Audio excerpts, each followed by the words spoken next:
Mark நற்செய்தி 13ஆம் அதிகாரம். ஆண்டவர் அந்நாள்களை குறைக்காவிடில் எவரும் தப்பி பிழைக்க முடியாது. ஆனால் தாம் தேர்ந்து கொண்டவர்களின் பொருட்டு அவர் அந்நாள்களை குறைத்திருக்கிறார். அப்பொழுது யாராவது உங்களிடம், இதோ மெசியா அங்கே இருக்கிறார், அதோ இங்கே இருக்கிறார் என சொன்னால் நீங்கள் நம்ப வேண்டாம். ஏனெனில் போலி மெசியாக்களும் போலி இறைவாக்கினர்களும் தோன்றி முடியுமானால் தேர்ந்து கொள்ளப்பட்டவர்களே நெறி தவற செய்ய அடையாளங்களையும் அருஞ்செயல்களையும் செய்து காட்டுவர். நீங்களோ கவனமாயிருங்கள். அனைத்தையும் முன்னதாகவே உங்களுக்கு சொல்லிவிட்டேன்.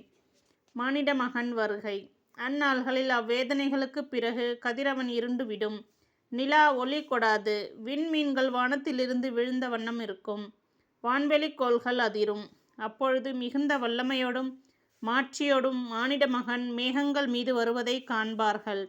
பின்பு அவர்கள் வானதூதரை அனுப்பி அவர்கள் மண்ணுலகில் ஒரு கோடியிலிருந்து விண்ணுலகில் மறுகோடி வரை 4 திசைகளிலிருந்தும் தேர்ந்து கொள்ளப்பட்டவர்களை கூட்டிச் சேர்ப்பார்.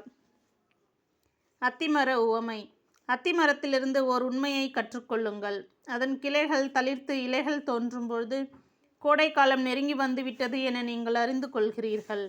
அவ்வாறே இவை நிகழ்வை காணும்போது மானிட மகன் கதவை நெருங்கி வந்து விட்டார் என்பதை நீங்கள் அறிந்து கொள்ளுங்கள். இவை அனைத்தும் நிகழும் வரை இத்தலைமுறை ஒழிந்து போகாது என உறுதியாக உங்களுக்கு சொல்லுகிறேன். விண்ணும் மண்ணும் ஒழிந்து போகும், ஆனால் என் வார்த்தைகள் ஒழியவே மாட்டா. மானிட மகன் நாளும் வேலையும். ஆனால் அந்த நாளையும் வேலையையும் பற்றி தந்தைக்குத் தவிர வேறு எவருக்கும் தெரியாது. விண்ணகத்திலுள்ள தூதருக்கோ மகனுக்கோ கூட தெரியாது. கவனமாயிருங்கள், விழிப்பாயிருங்கள். ஏனெனில் அந்நேரம் எப்போது வரும் என உங்களுக்கு தெரியாது.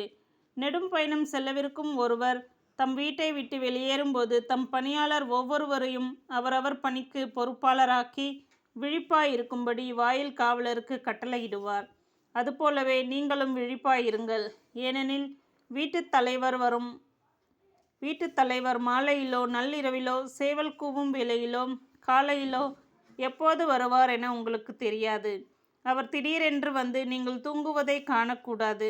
நான் உங்களுக்கு சொல்லுவதை எல்லோருக்குமே சொல்கிறேன், விழிப்பாயிருங்கள்.